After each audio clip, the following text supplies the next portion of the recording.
Good afternoon or good evening to where you are. This is a disturbing trend.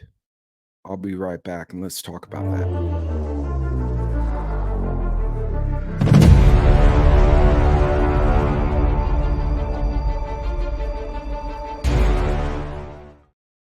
Welcome back, everybody, and thank you for joining me once again. This is a Roaming Prepper channel. If you have not been here before with me, thank you for joining me today.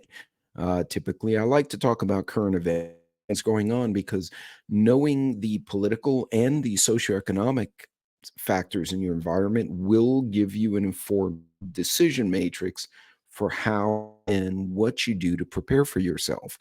Obviously, you live on the Texas Gulf Coast by the Gulf of Mexico. Having a blizzard, not a big deal. Having a hurricane, definitely an occurrence. So, with that said, don't forget to like and subscribe. And if you have any questions, I normally premiere these kind of videos, but sometimes because of my work, I don't make my own videos. So, if that happens, feel free to leave comments or questions in the chat below. You can also reach out at theroamingprepper@gmail.com. So,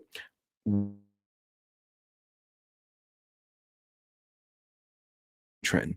Well, in the last month in Texas, at least in the western part of Texas, say from the Dallas Houston line out west, going Lubbock, San Angelo, Big Spring, Abilene, Midland, Odessa, all the way out to El Paso. There have been a slew of gun store robberies lately, and they're happening very quickly.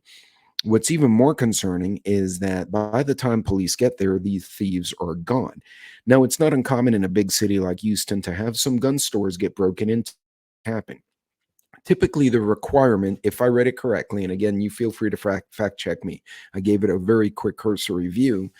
You're supposed to have bollards in front of your building, you have glass windows, and your weapons stay in the store. The glass windows need to have metal or the outside to prevent theft. Also, the doors need to be not only double locked. If it's a double door, they have to be bolted top and bottom, and they have to have iron bars on the windows.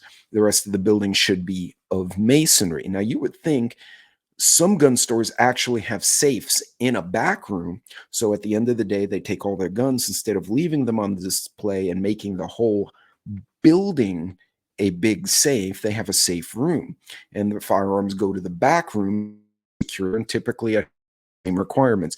Has to be masonry. Any windows have metal bars. Doors have to be metal and reinforced. This is pretty strict regulations. The ATF does have very specific rules about how you secure your firearms. That being said, what we're seeing here is very elaborate cases. In one case, they stole a backhoe from a construction site a mile away, drove it up the road, and then used the backhoe to smash in the masonry part of the building. They basically broke through a 1-foot concrete wall, tore the hell out of the building, and then jumped through the hole trying to extract firearms. Unfortunately, it was very loud and made a lot of noise, and it set off the alarm. And ironically, the machine stalled. So claw of actually stuck partway in the hole that they just created, which made it difficult for them to get in and out. They still escaped with quite a few, about a dozen long guns. And of course, they very specifically went for the more exotic stuff, the AK-47s, the AR-15s. Out further west, we had one gun store. They broke in the window. That gun store had safes in the back that were bolted to the slab. So when they broke in, they went for the gun cases, but there were no firearms in there. So what they did, they went after the suppressors, not realizing the suppressor case actually was made out of plexiglass, bulletproof Lexan, actually.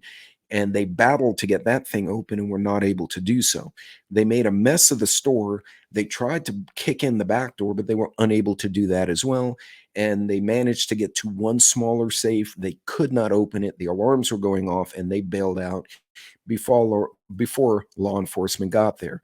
However, more recently, they had another one. They backed the truck in. They stole a pickup truck, an F-250, backed it in to the building at a high rate of speed, took the entire wall down, and were able to get at least a dozen, if not more, level 3 DOJ firearms. And I'm talking SBRs. I'm talking about the stuff that law-abiding citizens like you and I have to pay a tax stamp for and do a background check. They got away with level 3 stuff, including suppressed MP5s. They got away with several AR-15s. Actually, they were legitimate M4s, some with suppressors, most with optics. The average price of those firearms that was stolen was $2,000 to $4,000. This is stuff that you and I have to jump through hoops to obtain, even in the state of Texas and Oklahoma and those more how should I say, not liberal states, but more Second Amendment friendly states. And these guys just made off with a bunch of them. Now, what's concerning is this trend has been speeding up as we get closer to the election.